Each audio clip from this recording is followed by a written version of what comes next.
Não. Não quer aparecer a cara. Hein? Se escondendo. Vou botar vocês aqui. Show. Vamos lá.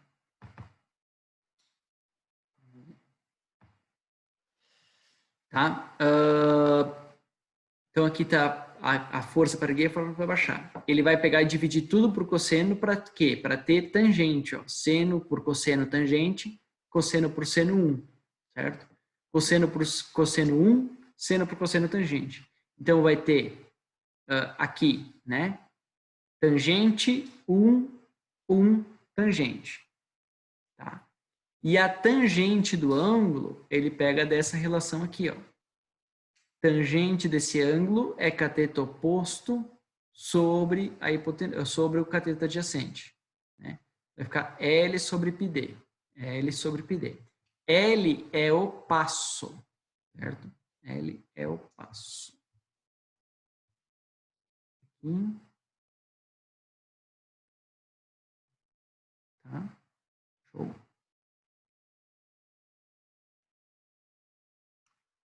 E aí tem as duas relações aí que a gente vai utilizar e calcula o torque, que é a força vezes o diâmetro médio. Tá? E é simplificado no torque para erguer e no torque para baixar. Tá? Aí é que a gente tem o torque para baixar, a mesma relação lá que a gente fez na rampa, certo? Se o torque para baixar a carga é negativo, significa que a carga irá baixar por conta, certo? Causando o furo a girar sem esforço interno. Se o torque para baixar é positivo, significa que o fuso é autotravante. Você precisa aplicar um torque para ele baixar a carga, certo?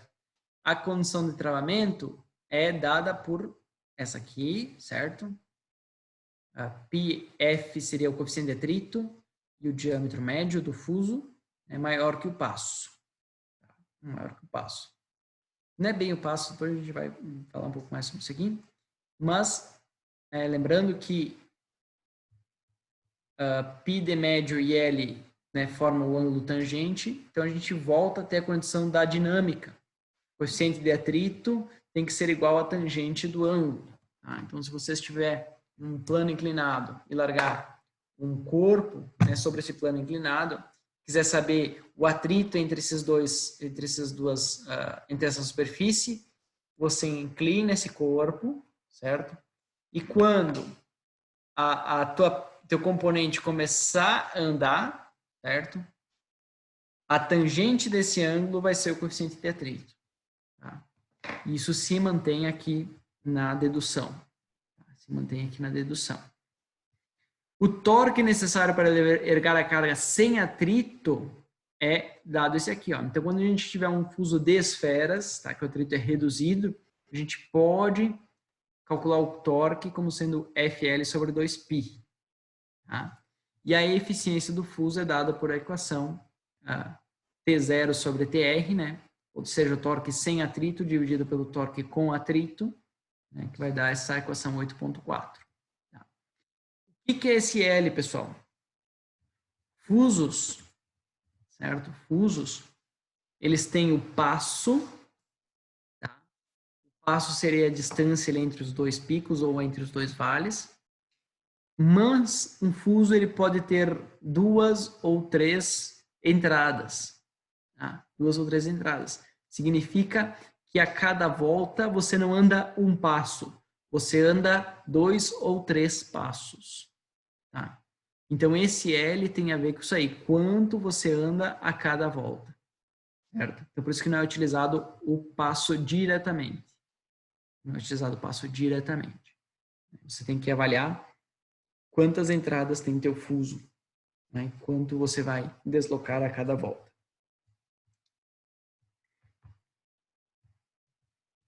Então, essa é uma possibilidade do fuso, né? De ter mais passos.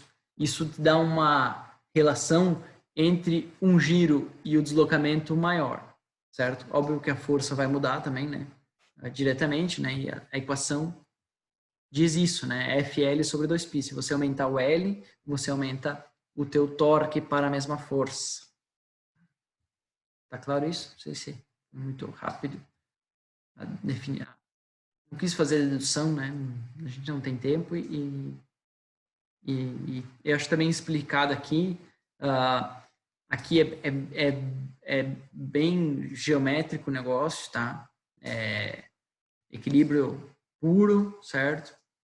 Isola o N, joga em cima, certo? É trabalho braçal, encontra essa equação, divide pelo cosseno, encontra essa equação, tá?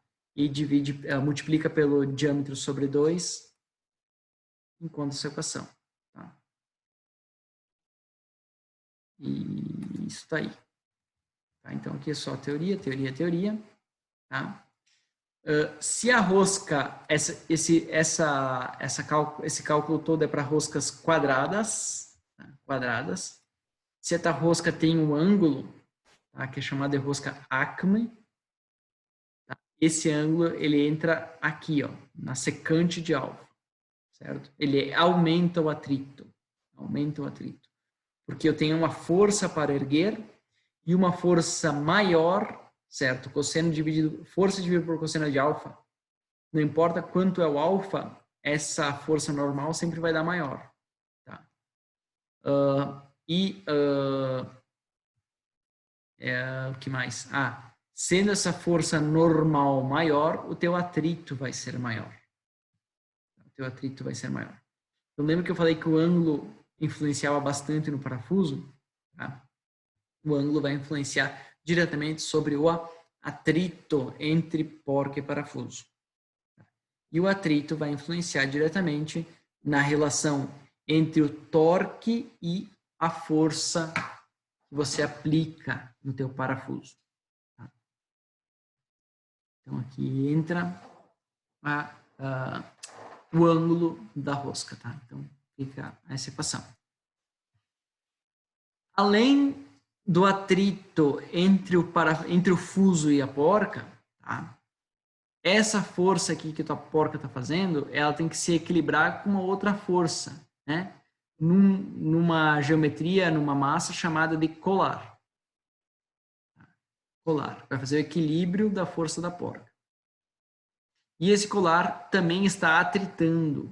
Também existe um atrito aqui, certo? E aí você tem força sobre 2, tá? Vezes o coeficiente de atrito vezes o diâmetro médio do colar. Certo? Então, esse aqui seria o torque para vencer o atrito no colar. E o torque do parafuso, do fuso, vou pegar aqui onde é que tem o exemplo, aqui, ó. O torque do fuso, então, vai ser a equação que a gente encontrou antes, mais o atrito no colar. A gente sempre soma os dois. Tá? Beleza. Então, olha lá. No fuso, a gente tem torque para vencer a carga, né? A carga, mais o atrito no colar. Quando a gente aperta um parafuso e uma porca, a gente tem o atrito do parafuso com a porca nas roscas, certo? E o atrito da cabeça da porca com a arruela. E da cabeça do parafuso com a arruela, certo? Da mesma forma que seria esse atrito aqui. Quando a gente faz a analogia do fuso para o parafuso, muita coisa se repete.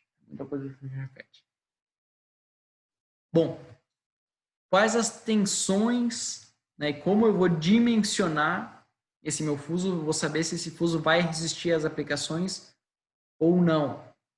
Tá? Como que eu vou saber disso? Existem, falar mentira agora, 3 tensões básicas que a gente calcula.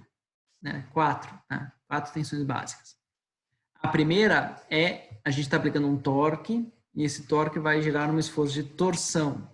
Então, aqui está o cis-elemento na torção do corpo do fuso, certo? É a mesma equação que a gente utilizou na torção lá, né? 16T sobre πd. Então, aqui seria o torque vezes o raio sobre o momento polar de inércia. Tá? Sempre simplifica dessa maneira aqui. Então, aqui fica mais visual. Carga axial, precisa aumentar tanto também. Tudo bem. Esse fuso aqui, ele está em compressão ou está em tração, pessoal? O que vocês acham?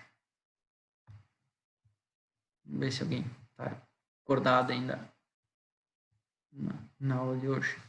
Ah, ninguém, cara. Putz, tá feio a situação. Vou começar a abrir as câmeras e ver quem que tá na frente do computador ou quem que não tá. Nem ameaçando, cara. O Jackson tá ligado aí. Ou se ligou, né? Pois... Tá. Deixa eu fechar aqui para não atrapalhar. Compressão. Então a tensão, Jackson, vai ser positiva ou negativa?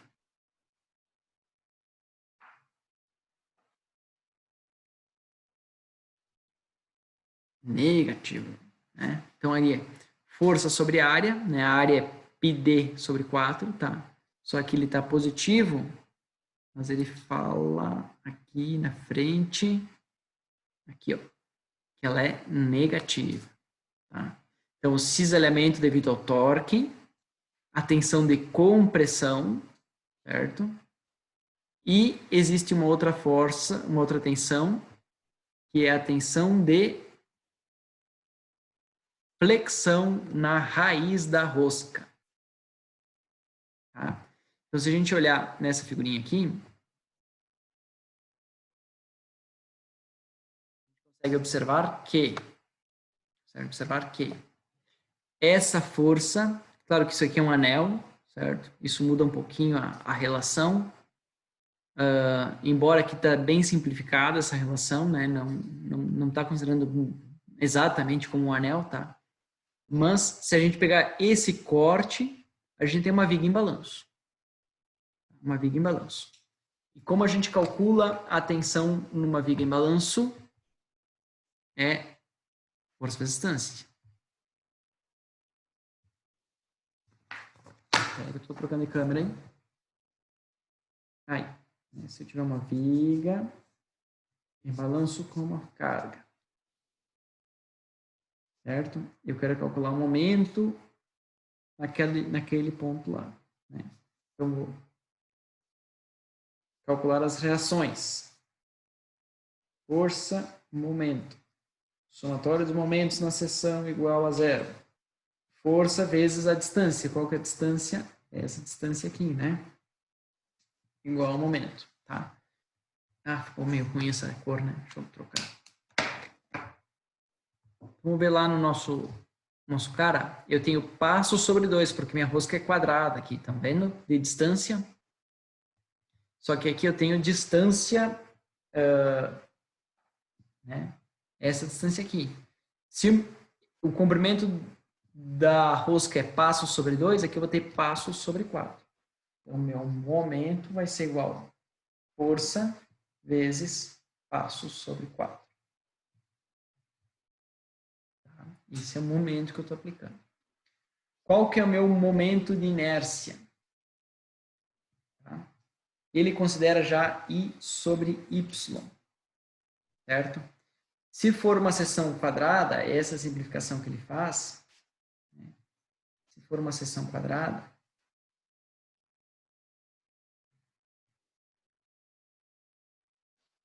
Y e B. Y não, H e B. Tá? O meu momento de inércia vai ser 1/12 B vezes H ao cubo. Tá? E o meu Y vai ser H sobre 2. Por que ele faz isso? Porque antigamente, os engenheiros mais antigos, né? Tensão MY sobre I. Eles juntavam o Y sobre o I e chamavam no que a gente, numa coisa chamada de, é bom, né? Eles juntavam esses dois caras, como é que é o nome agora? Momento resistente, uma coisa assim, tá? O DW, tá? Que é o Y sobre o I.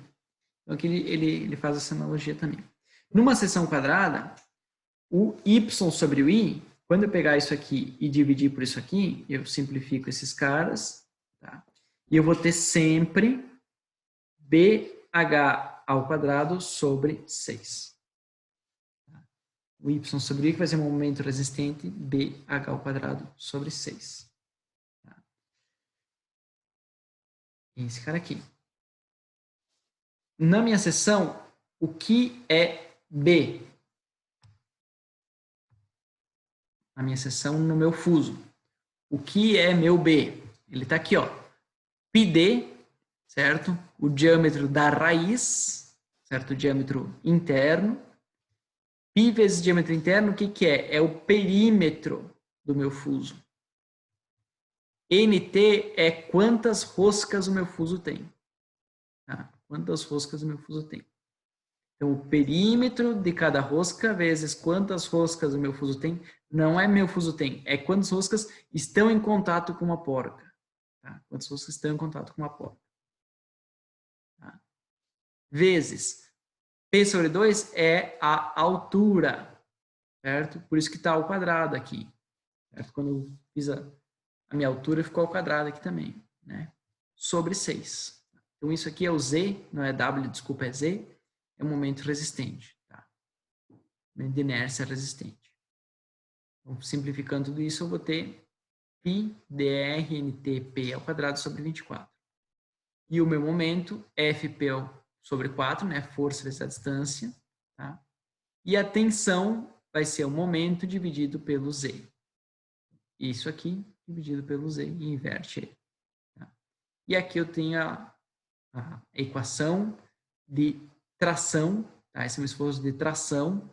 Né? Tração aqui, compressão aqui. É a mesma tensão. Certo? Na raiz da rosca. Então, esse elemento aqui, ó, bem no pezinho da raiz da rosca, ele está sendo submetido ao mesmo tempo, por uma tensão de flexão, tá aqui ela, uma tensão de compressão no sentido do fuso, aqui, ó, observa que essa tensão é no sentido X, né? Ó, né? Nesse sentido aqui, horizontal.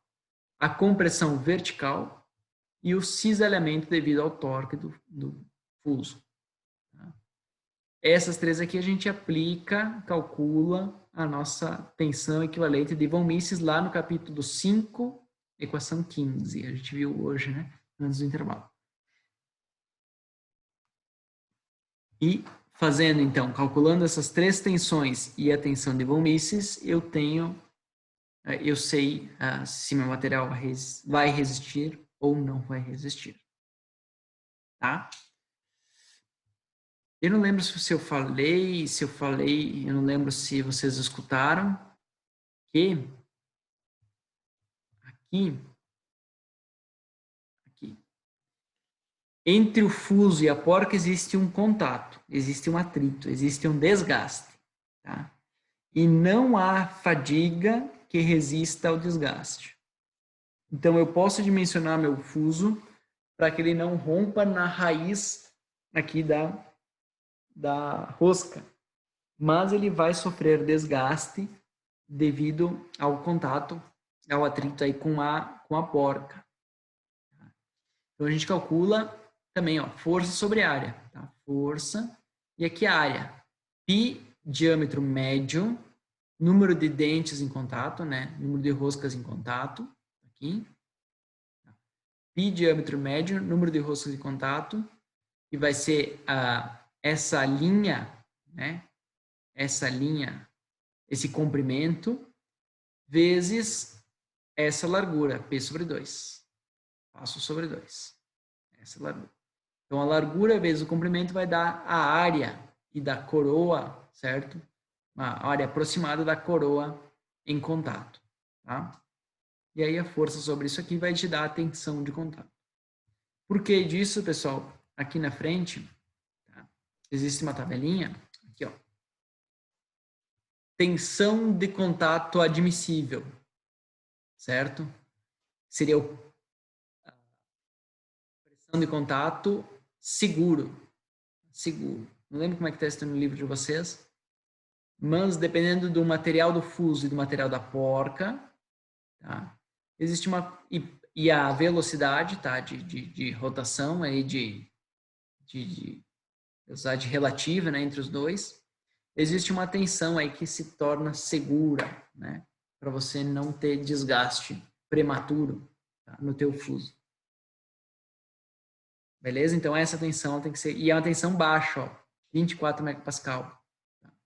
É uma tensão baixa, relativamente baixa. Mas isso para resistir à fadiga, resistir ao contato do fuso. Tá? Para terminar a aula de hoje, esse exemplo, eu não sei se não sei se a gente vai conseguir fazer, tá? Se vocês quiserem dar uma olhada, ele dimensiona todo o fuso aí para aplicação, certo? Ele encontra que a tensão ó, equivalente, a tensão equivalente utilizando o ohmices, está aqui, certo? Aqui, na verdade, tá? Aquela equaçãozinha lá que a gente viu, tal. E aí compara isso aqui com o material que você deseja aplicar, né? No teu fuso, calcula coeficiente de segurança e tudo mais, tá? Ele calcula a eficiência do fuso, tá? Que é 0,31. E isso é normal para fusos, tá? Para fusos tem eficiências baixas. Significa que 70%, tá? Nesse caso aqui é 69% da força do torque que tu tá aplicando no teu fuso é para romper o atrito. Essa é uma característica de fuso, se não é de esfera, né? Fuso mecânico, fuso de contato. Tá? É baixa eficiência. Baixa eficiência. Grande parte do torque é para romper o atrito, tá? É que a gente visualiza, ele é um fuso autofrenante, tá? Porque o torque deu positivo, tá? Mas deu positivo devido à força no colar, certo? Ó, essa porção aqui, ela deu negativa. Então, o fuso, se não fosse o colar, ele seria, não seria autofrenante, né? Não seria autofrenante. Mas como tem o colar, ele precisa de um torque para baixar a carga. Tá? Isso que mostra essa relação. Tá? E, para terminar a aula de hoje, fusos de potência e parafusos, tá? Estão em compressão, causando um encurtamento do passo do fuso. Então, como esse fuso aqui, cadê aquela figurinha? Aqui, ó. Esse fuso aqui ele está em compressão, certo? O meu passo vai sofrer uma pequena redução, tá? Um encurtamento do passo. A porca, ela vai sofrer um efeito contrário. Cadê o texto aqui? A porca engrenada, encarregada, está em tração. A porca carregada está em tração, causando um alongamento do passo. Certo? Então, por mais que o teu parafuso, o teu fuso seja preciso, certo? As roscas em contato, devido a esse alongamento e essa tração, não partilham as roscas em contato não compartilham as cargas igualmente, tá? As cargas igualmente. Tá?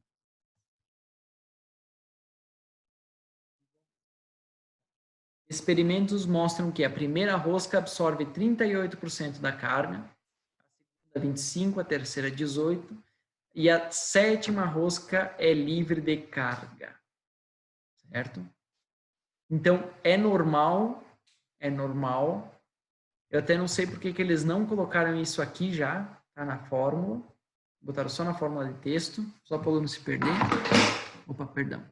É normal utilizar 0,38 vezes a força, ao invés de F, tá? E NT, que seria o número de roscas em contato, se considera igual a 1. Então, se você olhar no exemplo que ele calcula aqui, ele faz isso, quer ver? Aqui, tensão. Aqui, ó, tensão. Beleza? A tensão na raiz, aqui é de contato e aqui é na raiz da rosca, certo? Ambas ele faz, para essas aqui não, porque a Compressão acontece em todo o corpo do fuso, né? Então ele calcula com a força cheia. O cisalhamento ele calcula com o torque cheio, certo? Mas a tensão na raiz da rosca e a tensão de contato, ele considera o NT igual a 1, que seria esse 1 aqui embaixo, aqui, ó, aqui e aqui, e a força 0,38F. 0,38F. Tá? E aí isso aqui vai te dar não uma tensão média, mas sim uma tensão máxima, certo? Então, no máximo, o teu material tem essa tensão de contato. Seria mais lógico, né? Porque não tem por que calcular uma tensão média entre as roscas se o que vai falhar uma, vai falhar mais sobrecarregado. Né? A tensão média em elos de uma corrente, se o que falhar vai ser o elo mais fraco, então a gente só calcula o elo mais fraco. Então é mais ou menos isso que ele faz. Eu até botaria isso já, se fosse o autor do livro, né? Embutido aqui na fórmula, tá?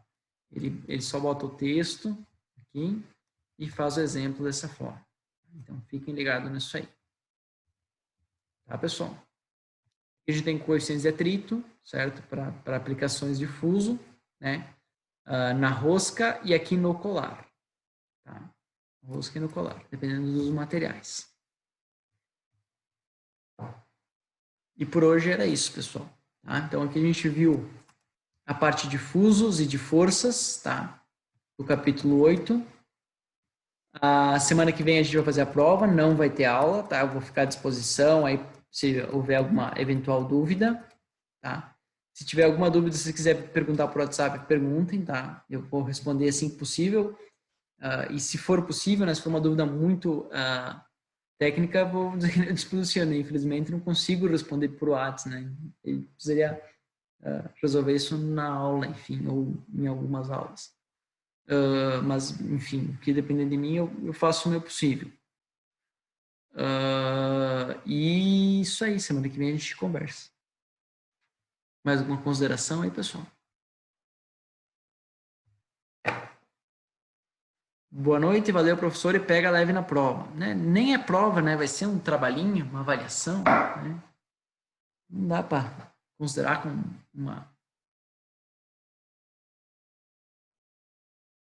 uma coisa ruim. Então tá, pessoal, boa noite. Vamos lá, que o bicho tá pegando.